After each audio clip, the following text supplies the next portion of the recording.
মাঠে নামতে যেন মোটেও তর সইছে না লিটন দাসের। সইবেই বা কি করে? ক্যাপ্টেন হয়েও ঘরের মাঠে অস্ট্রেলিয়ার বিপক্ষে টি-20 সিরিজে খেলতে পারেননি। এবার ছিটকে গেছেন অস্ট্রেলিয়ার মাটিতে প্রথম টেস্ট থেকেও। ছোট্ট ইনজুরিতে দীর্ঘদিন মাঠের বাইরে থাকার আক্ষেপটা হয়তো আরও বেড়ে গেছে যখন জেনেছেন দেশের সেরা হাসপাতালে করা স্ক্যান রিপোর্টে ছিল ত্রুটি। ফলে একদিন দুই দিন করে প্রায় এক মাসেরও বেশি সময় থাকতে হচ্ছে ব্যাট বলের বাইরে। বিডি নিউজের এক প্রতিবেদনে জানা যায়, লিটনের এই চোট ধাঁধায় বিসিবির খরচ হয়েছে প্রায় 25 লাখ টাকা।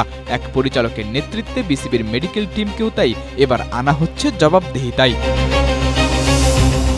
গেল জুনে অস্ট্রেলিয়ার বিপক্ষে ওয়ানডে সিরিজের শেষ দিকে চোটে পড়েন লিটন দাস। প্রাথমিকভাবেই বিসিবির মেডিকেল টিম জানিয়েছিল খুব একটা গুরুতর নয় এই চোট, তাই তো রাখা হয়েছিল টি-20 সিরিজের দলেও। তবে একটি ম্যাচও খেলতে পারেননি টাইগার এই ব্যাটার। সেই মেডিকেল টিমের সুপারিশেই লিটনকে পাঠানো হয়েছিল জিম্বাবুয়ে। তবে লিটন তখনও ব্যথা অনুভব করায় কোনো ম্যাচ না খেলেই তাকে নিয়ে আসা হয় দেশে। পরে উন্নত চিকিৎসার জন্য পাঠানো হয় সিঙ্গাপুরে। সিঙ্গাপুরে গিয়েই ধরা পড়ে পায়ের ফোলাভাব।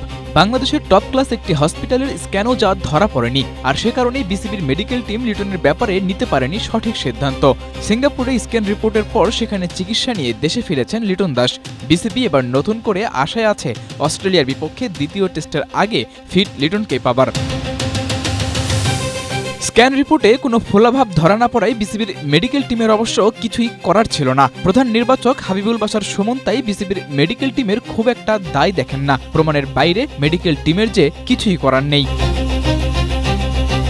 সব মিলিয়ে গেল 1-1.5 মাসে লিটনের ইনজুরি ধাঁধার অবশেষে মিলেছে উত্তর। 13 আগস্ট পর্যন্ত বিসিবির পর্যবেক্ষণে থাকবে লিটন দাস। এরপর মেডিকেল বিভাগের ছাড়পত্র পেলেই তাকে অস্ট্রেলিয়া পাঠানোর প্ল্যানিং করবে টিম ম্যানেজমেন্ট।